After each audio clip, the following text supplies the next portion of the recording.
EVKS Elangovan என்னை விட கெலடு என்று கோவப்பட்ட ஹெச் ராஜா. சென்னை ஐஸ் ஹவுஸ் பகுதியில் பாஜக ஒருங்கிணைப்பு குழு தலைவர் ஹெச் ராஜா பிரதமர் நரேந்திர மோடியின் பிறந்தநாளை முன்னிட்டு தலைக்கவசம் உயிருக்கு பாதுகாப்பு, நரேந்திர மோடி நாட்டுக்கு பாதுகாப்பு என்னும் தலைப்பில் நடத்தப்பட்ட நிகழ்ச்சியில் பொதுமக்களுக்கு இலவச ஹெல்மெட்டுகளை வழங்கினார். நிகழ்ச்சிக்கு பிறகு ஹெச் ராஜா செய்தியாளர் சந்தித்து பேட்டியளித்தார்.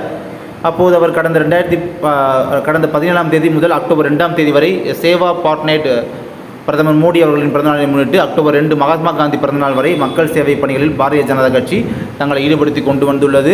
பாஜக நிர்வாகிகள் அனைவரும் இணைந்து இளைஞர்களுக்கு ஹெல்மெட் வழங்கும் நிகழ்ச்சி நடைபெற்று வருகிறது. இது பாராட்டுக்குரியது. 2 தினங்களுக்கு முன்பாக கோவையில் மருத்துவ முகாம்களை துவக்கி வைத்து வந்துள்ளேன்.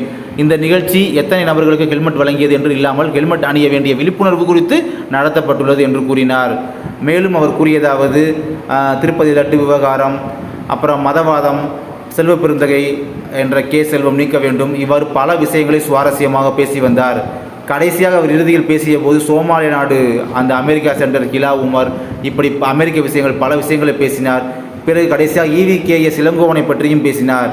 அதில் அவர் கூறியதாவது, இவிகேஎஸ் இளங்கோவன் என்னை விட வயதில் அதிகமானவன் என்று நினைத்திட வேண்டாம். என்னை விட 15 வயது அதிகமான கெலடு. நடக்க முடியாத நிலையில் மகன் இறந்ததால் காலாவதியானவன். சட்டமன்ற உறுப்பினர் ஆகியுள்ளார். அதனால் காங்கிரஸ் கட்சியினர் பேச்சு இந்த பாரத தேசத்திற்கு எதிராக உள்ளது என்று கூறினார்.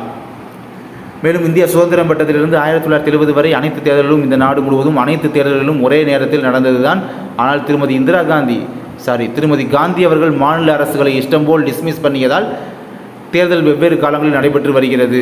ஒரு அரசியல் கட்சியும் அரசியல் நிர்வாகமும் தேர்தல் பற்றி நினைத்து கொண்டிருந்தால் முன்னேற்றம் குறித்தும் மக்கள் மேம்பாட்டு குறித்தும் கவனம் செலுத்த முடியாது. எனவே எதிர்க்கட்சிகளின் வாதம் அடிப்படை இல்லாதது என்று பேசியுள்ளார் ஹெச் ராஜா அவர்கள்.